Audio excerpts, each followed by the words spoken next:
despite the political and economic headwinds, we have seen continued defense cooperation in the Indo-Pacific and both rhetorical and practical commitment by the Trump administration that has a different tone to it than what we've seen in Europe. The conversation around NATO and the alliances has not been replicated in the same way in the Indo-Pacific. Ely Ratner, thank you so much for speaking to us. Just start us off. Why do you think we need an Asian NATO, a security pact in Southeast Asia? I guess the place to start is what is the challenge that we need to address, and that is the growing potential for aggression from the People's Republic of China. We've seen the PLA undergoing a very rapid military modernization, and Beijing's ambitions to refashion the Indo-Pacific remain unchanged. And the dominant question, frankly, in US foreign policy, but I think should be for folks around the world, is how do we prevent PLA aggression from destabilizing the region and destabilizing the world? Now, traditionally, the United States has done that through a set of bilateral alliances. One thing the Biden administration did over the course of the last 4 years was to evolve those, to start bringing allies and partners together. However, that remains at this point, in my view, too informal and incomplete. And a more formal defense pact is required to do the kind of planning and exercising that's necessary to reinforce deterrence and, frankly, maintain the peace that we all benefit from.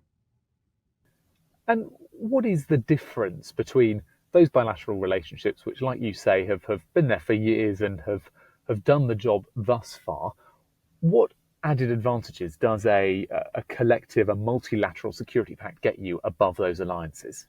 Well, it's worth remembering when and why those bilateral alliances were formed in the first place, which was in the wake of World War II. And the role of those alliances was largely for the United States, who had predominant military power, to act as a protectorate in the region. And it was at a time when our allies did not have a lot of capability of their own to contribute to the alliances beyond their own very narrow defense, and at a time when the threat from China in particular was much more minimal.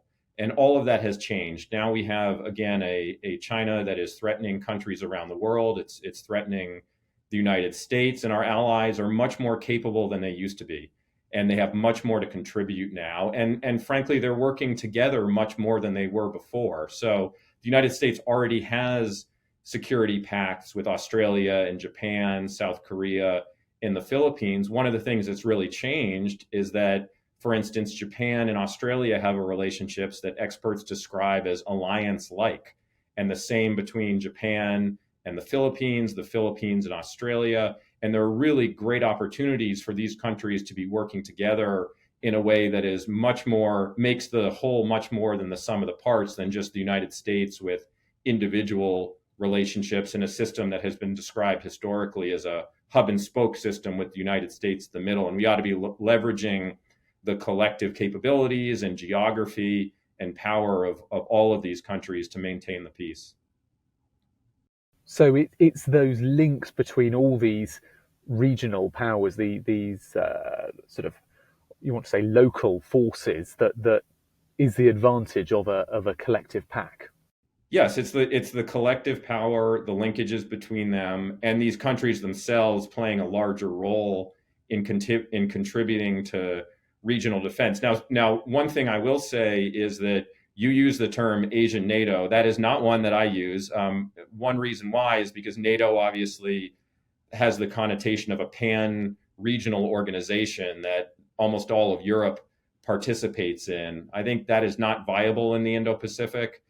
You could not have a collective defense pact that included India and Australia and all of Southeast Asia and Northeast Asia. The geographies are too wide, the interests are too wide. So what I have proposed is something that is more limited to the set of countries that are quite closely aligned on the China challenge, in particular, the United States, Japan, Philippines, and Australia. Of course, the door should remain open to others. But part of the reason why this hasn't happened historically, I think, is because people have conceived of the difficulty of harnessing such a disparate set of national interests within a single construct or mechanism. And I think that time is now viable today among this more limited set of countries than it has been in the past. But that limited set of countries are precisely the ones that could provide the most deterrent power and help us prevent PLA aggression. It's interesting because NATO officials would probably say NATO's strength comes in strength in numbers. The fact that there are so many members in Europe who are a part of NATO. Your argument here is that a Asian defence pact would be stronger or more effective, at least at first, with fewer members. Just dig into again why that is. Well, it's a question of viability. Look, if India and South Korea were as aligned operationally and militarily on the China challenge as are Japan in Australia, and maybe one day they will be, then absolutely they should be part of a construct like this. And we can get into the particularities of any of those countries, but the viability of the proposal that I'm putting forward in a way that I think, again, is different than before, is that you do have a core set of countries that now do see the world in the same way in terms of viewing China as their primary, dominant, and shared military threat. And the cooperation is very much underway between these countries already. So what I'm describing is not, hey, we have a blank sheet here and we should start from scratch. It's building upon a number of initiatives that are already underway, whether it relates to operational cooperation, command and control, force posture, the actual mechanics of military cooperation. And at the same time, what I'm proposing is that, hey, we ought to be working together now to build the foundations for military cooperation should we need it in the event of crisis and conflict. Of course, at the time, if we had a conflict, national leaders would have decisions to make about whether they wanted to participate or not. Nothing I'm proposing locks in a leader to have to respond in a certain instance. But if we don't get to work now on building the cooperation, we're not going to have that kind of option. And the types of outside of the bilateral relationships, we have generated a lot of activity between different countries. But again, it remains too ad hoc and too informal to bring the kind of long-term deterrent effect that I think that we're going to need. Another difference with NATO would be that NATO is focused on protecting essentially two major land masses from Russia, the European continent and the North American continent. This defense pact would be trying to protect, obviously, the American landmass, but then you've also got the giant continental island of Australia, and then the two island nations of the Philippines and Japan. What are some of the different military capabilities then that would require, as opposed to the focuses of NATO? Yeah, it's a really good question. And the theaters militarily obviously are quite different, and the vast distances in the Indo-Pacific are an important variable to be managed. In some ways, that speaks even more to the need to develop these kinds of arrangements, because the sorts of logistics and maintenance and a lot of the technical aspects of projecting military power in a much broader theater require that kind of coordination. And the way the United States operates in the region now, there are U.S. territories out in the Western Pacific. We have rotational forces in Australia. We have major operating bases in South Korea and Japan. We have rotational forces in the Philippines, in Singapore. And the United States is in constant motion through these facilities out in the region to maintain a forward deployed military presence in the region. Part of the advantage of developing a pact like this is it would allow the main countries and participants to operate much more seamlessly between and among themselves. And again, the United States has force posture initiatives and forward forces in these countries, and increasingly they do with each other. So part of the deepening of the Japan-Australia alliance has included the development of a reciprocal access agreement where their militaries can operate in each other's countries. The Japan and the Philippines are currently finalizing their similar agreement. The Philippines and Australia already have one. Once those are done, and in the context of a more unified military force, you could have forces operating from those four countries through those geographies in a way that would be much more seamless than today if they're viewed individually. So I think that's an important point. Obviously, it would be more of a naval and air theater than potentially some of the ground combat orientation of the European theater. But I think that just speaks even more to the need for greater command and control and coordination between the powers. Obviously, a key part of NATO has always been the nuclear umbrella provided mainly by the United States. What do you think is needed in terms of US nuclear deployments in Southeast Asia? And do you perceive one of China's threats being a nuclear one? Well, I think it's a really important question, and I think the question of how the United States extended nuclear umbrella in the Indo-Pacific would relate in a mechanism like this. We currently have extended deterrence relationships with Australia, with Japan, and with South Korea, and similarly, those relationships, for historical reasons, have been divided into their constituent parts in the different relationships, and we haven't thought holistically about nuclear deterrence between the powers. I don't think there are serious proposals on the table right now for basing U.S. nuclear weapons in the Western Pacific.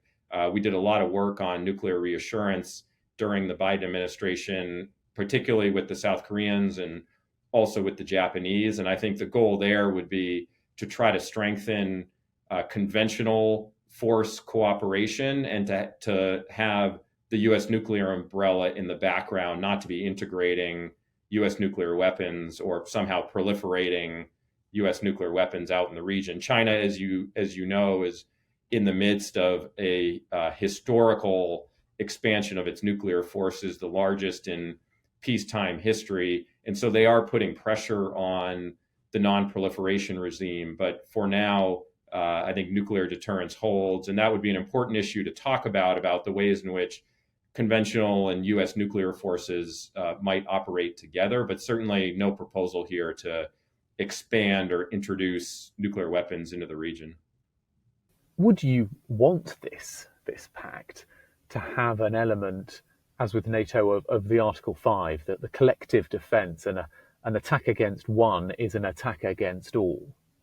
Well, I think that's the essential feature. And again, at the end of the day, in any context, it's up to national leaders whether they're going to send their militaries or not, and what political positions they're going to take in any conflict. But I think that as we think about the growing both military threat and ambition from China, it is the collective response of, hey, it's not just the United States or it's not just Japan, but if Beijing decides or contemplates initiating conflict in the Western Pacific, if it has to at least consider the risk that it is going to be going against not just its target, but against the major democracies, the major economies in the Indo-Pacific, then I think that builds a much stronger level of deterrence from a military perspective, from an economic perspective, from a diplomatic perspective. And it's that collective defense arrangement that does change the deterrence equation. So I think that would have to be an essential feature, and that would be a change because again, we have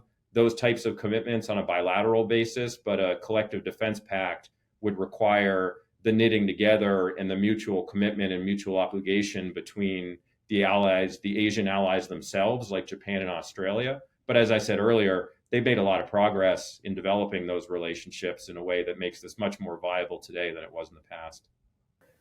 When NATO was formed, it strikes me there was a strong ideological element to its formation about sort of Western European democracies with the United States and Canada against a communist Soviet Union and its satellites. Your argument for American interests in the Indo-Pacific and the reason that there needs to be a pact strike me as much more economic and technological. Well, frankly, I think it is about the articulation that is shared among most Indo-Pacific powers and the Europeans as well, as a desire for what is often described in shorthand as a free and open Indo-Pacific. And that describes sea lanes and commerce and technology and politics and ideas all wrapped together. That's not something that's just an American vision or a Western democratic vision. The Southeast Asians themselves describe the region that way.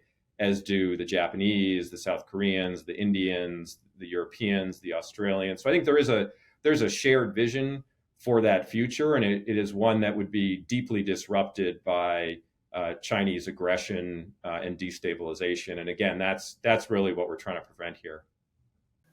Of course, it has been tried before, and you've acknowledged this in some of your writings. SEATO, which was sort of formed around the time of the Vietnam War and spanned across that time with colonial powers at the time. France and the UK were involved in that. You've described it as a motley alliance which folded in 1977. Again, we've touched on it so far in this interview, but how do you perceive this being different and therefore more successful than SEATO was back then?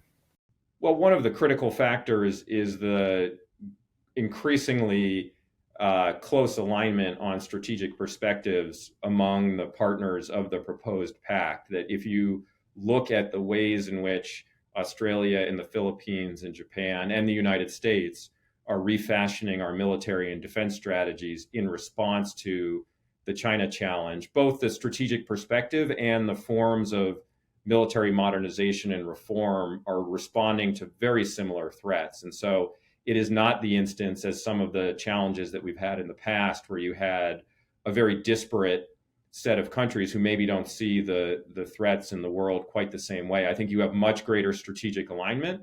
And then you have, again, as we've discussed, the seeds of that intra-Asian cooperation, where the United States has embraced that and is working in new collective arrangements already to bring these parties together. So from a national interest and national defense strategy are much more closely aligned. And then actually in practice, in terms of military cooperation, we're seeing much more alignment in a way that just wasn't the case in the past. So what I'm proposing here is what I see as the next natural step in an evolution of a deepening of cooperation in the region, not something that is somehow discordant or different from the way the major trends are driving right now.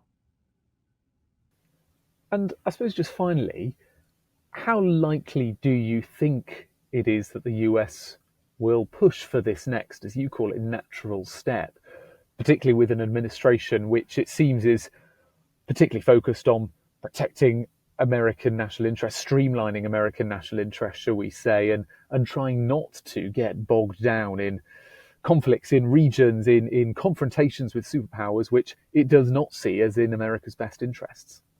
Well, you're asking a big question about the trajectory of the Trump administration's approach globally and in the Indo-Pacific. I think what I would say is a couple things in response to your question. I mean, number one, despite the political and economic headwinds, we have seen continued defense cooperation in the Indo-Pacific and both rhetorical and practical commitment by the Trump administration that has a different tone to it than what we've seen in Europe. The conversation around NATO and the alliances has not been replicated in the same way in the Indo-Pacific. Secretary Hegseth was just out in Singapore this weekend for the Shangri-La dialogue. He spoke about America's commitment to the region. He actually met with the defense ministers from Japan, Australia, and the Philippines. At the top of the meeting, he described it as some of our closest partners and the partners that we will be working with, most importantly, to reinforce deterrence in the Indo-Pacific. So I think we're hearing a different message about the role of allies and partners in the Indo-Pacific. And the defense cooperation and the deepening of the defense cooperation is continuing on force posture, operational cooperation, command and control cooperation. So it is marching forward. Whether or not the Trump administration takes the further step of formalizing a mechanism like this, I can't predict, but I do think it's the right thing to do. I think the trends are heading in the right direction. And if not the Trump administration, then hopefully a subsequent U.S. administration would be interested in pursuing this opportunity. Well, we'll see who heeds your advice. It's been fascinating to hear your argument. Ely Ratner, thank you very much. Thank you very much. Great to chat with you.